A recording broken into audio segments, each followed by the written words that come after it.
The Iran Prosperity Project is a blueprint for rebuilding Iran. It is a blueprint for the first 180 days after a hypothetical fall of the Islamic Republic, called the emergency phase. It's produced by the Iran Prosperity Project under NUFDI, National Union for Democracy in Iran. The introduction covers why the regime is weakened, referencing a January 2026 uprising called the Lion and Sun Revolution, the importance of pre-planning, and introduces Crown Prince Reza Pahlavi as the proposed leader of the national uprising. The 14 pillars of Iran's emergency phase, what each one actually addresses. Legal, avoiding a legal meltdown.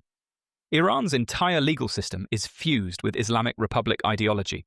You can't just scrap the constitution without voiding the laws millions of daily transactions depend on. The plan: keep existing laws running as a baseline, but immediately strike down the most oppressive ones. Mandatory hijab, corporal punishment, internet censorship. Replacements drawn from pre-1979 law where suitable, updated for modern needs. Full legal reform is left to a future elected parliament.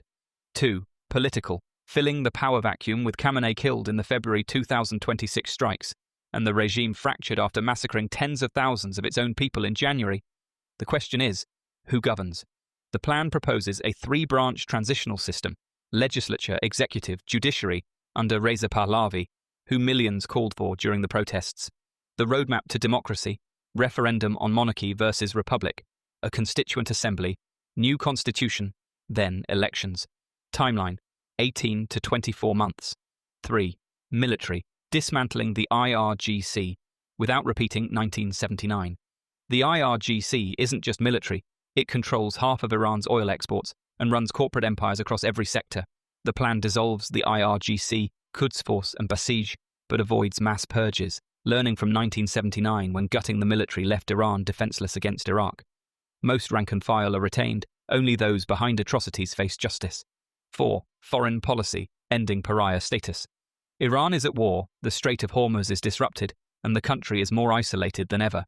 The plan: cease uranium enrichment, open doors to IAEA inspectors, normalize relations with the US and EU, recognize Israel through a Cyrus Accord, and dismantle the entire proxy network that's drained Iranian resources for decades.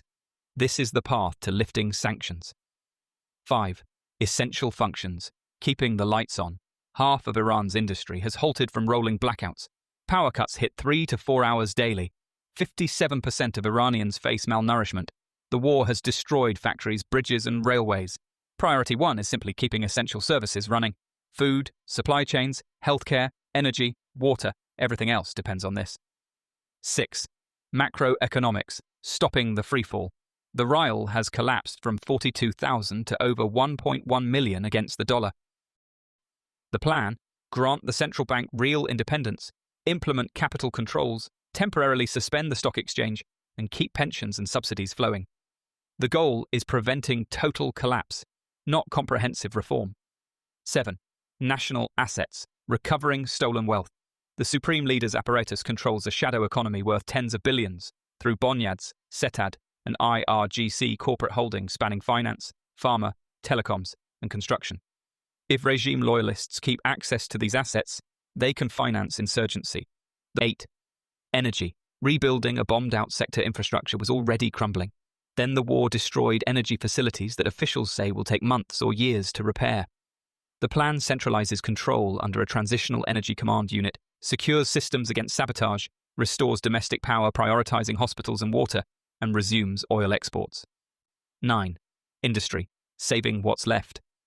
Agriculture down 2.9%, industry and mining down 3.4%, construction collapsed 12.9%, all before the war made it worse. The focus is keeping factories running, preventing asset stripping by departing regime figures, and preserving employment. Stabilization, not privatization.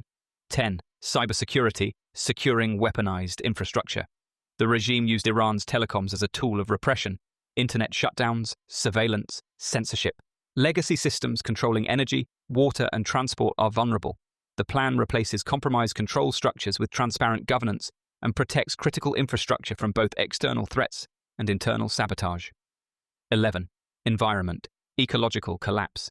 This is a security issue, not just an environmental one. Lake Urmia has shrunk over 80%. Tehran's air is toxic. Rivers have dried up from politically driven water diversions. The plan establishes an emergency task force to stabilize critical ecosystems, address immediate pollution threats, and position Iran to access international climate funding blocked by sanctions. 12. Water, a country in water bankruptcy. Decades of mismanaged dams, water-intensive agriculture in arid regions, and climate change have pushed Iran into what the booklet calls outright water bankruptcy. This is already driving internal migration, interprovincial tensions, and agricultural collapse. The plan ensures safe drinking water during transition and prevents water conflicts from fracturing national cohesion. 13. Healthcare. A system on life support medicine prices have doubled on 400 drugs. Sanctions have crippled access to medical supplies. The system runs on insurance premiums and government subsidies worth 1.5% of GDP. If premium collection collapses during transition, hospitals could run out of funding within weeks. The plan? Keep collecting premiums, maintain subsidies, have emergency funds ready.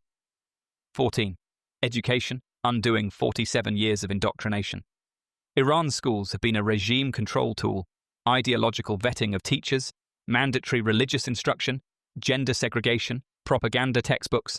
The plan: end gender segregation in primary schools, make hijab optional, remove regime symbols and content, recruit teachers on merit. The Iran Prosperity Project has positioned itself as the most credible institutional framework for potential democratic transition in Iran.